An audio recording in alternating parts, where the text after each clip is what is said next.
दर्शकों,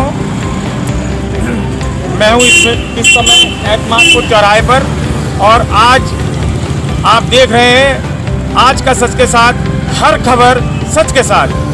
मैं आज एतमादपुर चौराहे पर रूबरू हूँ सुरेंद्र यादव जी के समक्ष, जो किसान आंदोलन को लेकर जो सरकार ने नीति इस समय दी है उसके पक्ष में या विपक्ष में वो क्या कहना चाहते हैं, उनकी क्या मंशा है। सरकार द्वारा जो इस समय किसान के लिए बनाए गए नियमों को लागू किया जा रहा है, उसको देखते हुए आज सुरेंद्र यादव जी से जानकारी प्राप्त करते हैं, वो क्या कहना चाहते हैं।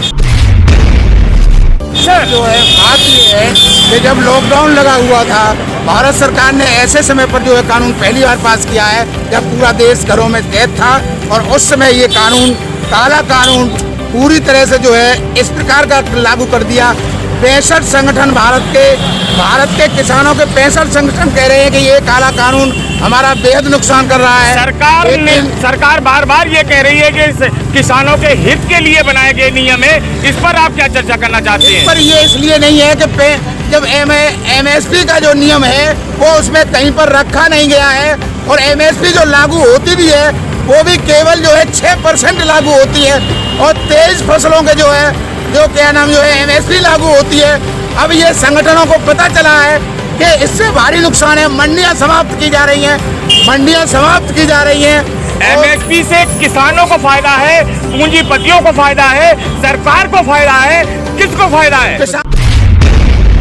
किसानों को नुकसान है, पूंजीपतियों को फायदा है। सरकार पूंजीपतियों के साथ चल करके जो है ऐसे कानून बना रही है, किसानों का नुकसान लगातार कर रही है। अभी किसान पूरी बात नहीं समझ पा रहे हैं, कुछ लोग समझ गए हैं, वो सरकार का लगातार विरोध कर रहे हैं। इसी तरह से लगातार सरकार का विरोध करते रहेंगे, जब तक ये कानून वापस नहीं होंगे तब तक जो है विरोध जारी रहेगा।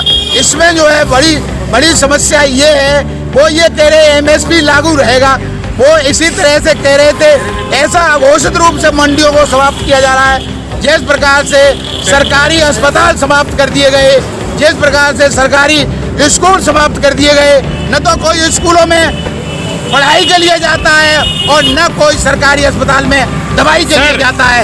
इसी तरह से मंडी समाप्त की जा रही है। ये जाना जाता रहा है कि भारत देश को हमेशा कृषि के क्षेत्र में अग्रणी माना जाता रहा है।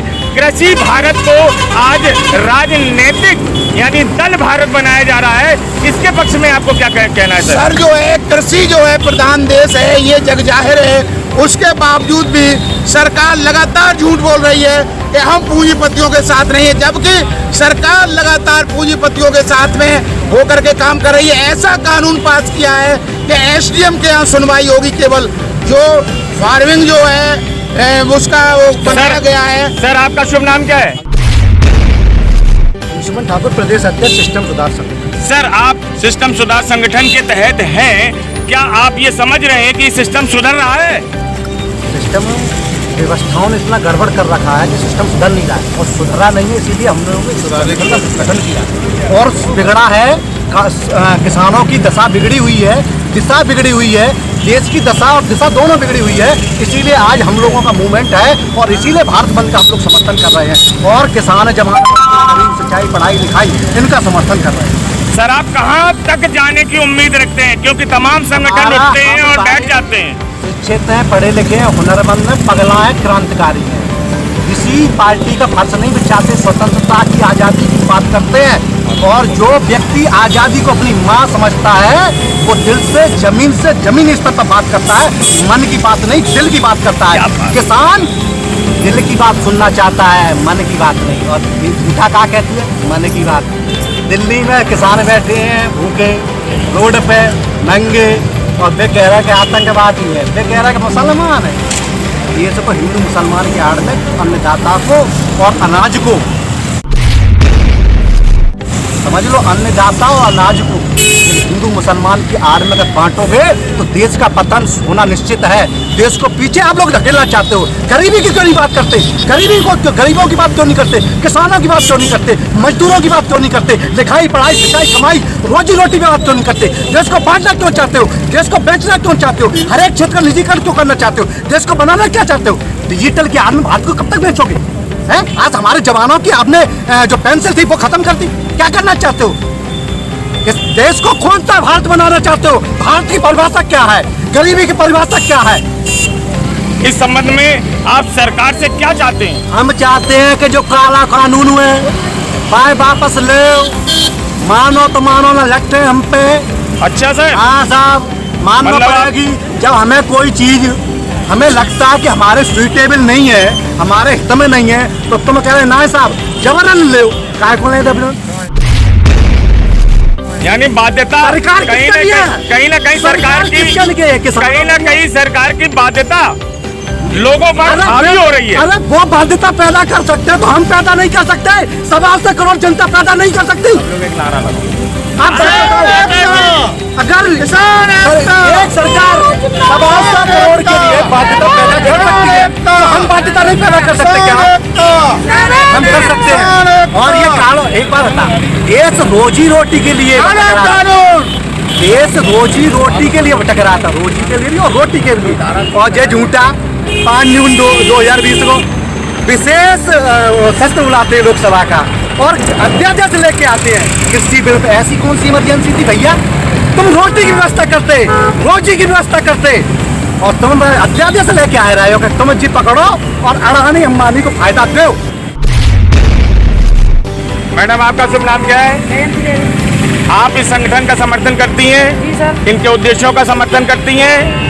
सरकार के विपरीत जाने के लिए तैयार है? सरकार के विपरीत ना भैया, गलत नीतियों के विरोध में है। सरकार हमारी है, हम सरकार के हैं, अपनी बात किससे करेंगे? भारत का प्रधानमंत्री मैंने बनाओ, किनसे करेंगे?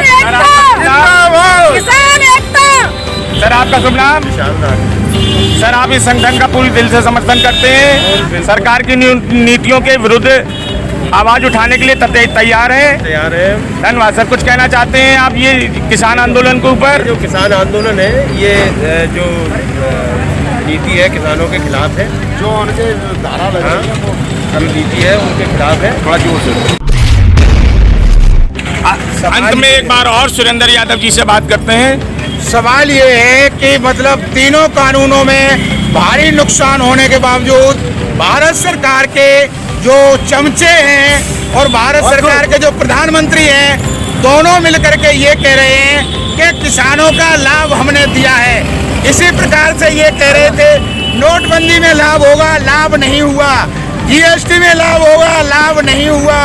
और तमाम ऐसे कानून बनाए। इन्होंने इतना झूठ बोला। इन्होंने कहा था 2 करोड़ नौकरियां 1 साल में देंगे। 6 साल हो गए भारत सरकार को, 1 करोड़ भी नौकरी नहीं दी। कम से कम 4 करोड़ नौकरियां समाप्त हो गई। विभागों को प्राइवेटाइजेशन किया जा रहा है।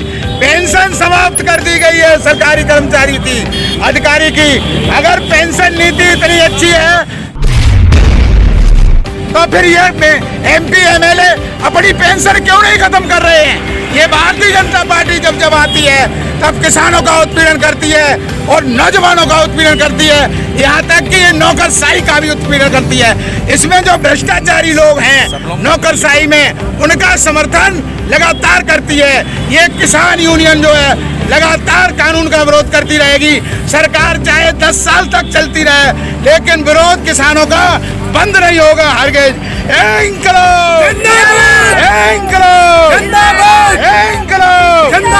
मोदी योगी की सरकार नहीं चलेगी, नहीं चलेगी। मोदी योगी की सरकार नहीं चलेगी, नहीं चलेगी। मोदी योगी की सरकार नहीं चलेगी, नहीं चलेगी।